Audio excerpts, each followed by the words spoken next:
Excel শিটে কাজ করতে গেলে আমরা কিছু সমস্যার সম্মুখীন হই।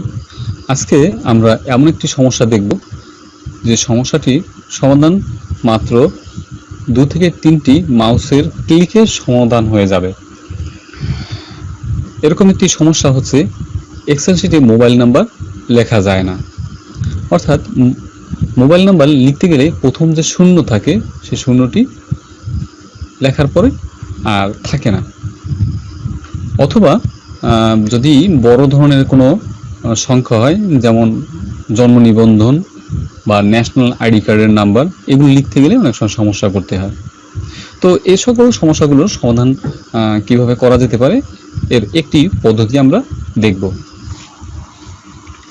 যেমন বলেছিলাম যে মোবাইল নাম্বার লিখতে গেলে প্রথমে শূন্য দিতে হয়, 001 অথবা দেখুন 017 এভাবে থাকে, সংখ্যাগুলো শুরু হয়। দেখুন এগুলো থাকতেছে না। অথবা যদি আমরা একটা বড় ধরনের একটা সংখ্যা লিখি, যেমন দেখুন এখানে আছে এরকম যদি একটু সংখ্যা হয়, একটু বড় ধরনের সংখ্যা হলে এই সংখ্যাটি আমি এন্টার দিয়ে নিচে চলে গেলে দেখুন এখানে একটা এক্সপোনেন্ট আছে। তো এখানে সমস্যাটা হয়, এই সংখ্যাটিকে আমি যদি এটাকে বড় করি তখন এখানে শো করতেছে না, যদিও এই সংখ্যাটি এখানে আমার ফর্মুলা বার এখানে শো করে। তো আমরা এর জন্য অনেক সময় সমস্যা পড়ে যাই, যখন প্রিন্ট দিলেও এভাবে আসে। তো এই সমস্যাগুলো সমাধান করার জন্য আমরা মুছে দিলাম এগুলো, আচ্ছা থাকে এখানে। আমরা দেখুন এখানে জি কলামটিকে একটা সিলেক্ট করব। আমার ধরে নিলাম এই জি কলামে আমার মোবাইল নাম্বার লিখতে হবে।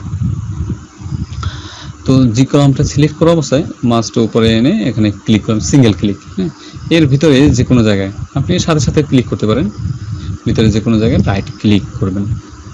রাইট ক্লিক করলে দেখুন এখানে আমার ফরম্যাট সেলে ক্লিক করবেন, select right click format sell. এখানে অনেকগুলো অপশন আছে, এই অপশনগুলোর মধ্যে থেকে নাম্বারটাকে সিলেক্ট করতে হবে। স্বাভাবিকভাবে এটা নাম্বার সিলেক্ট হয়ে থাকার কথা, না থাকলে আপনি নাম্বার সিলেক্ট করলেন। নাম্বারে ক্লিক করার পরে নিচ থেকে আপনি নির্বাচন করবেন টেক্সট। আচ্ছা, টেক্সট সিলেক্ট করে ওকে দিবেন, কাজ শেষ। দেখুন এখানে আমরা একটা মোবাইল নাম্বার লিখি, মোবাইল নাম্বারের অংশ লিখে 01914।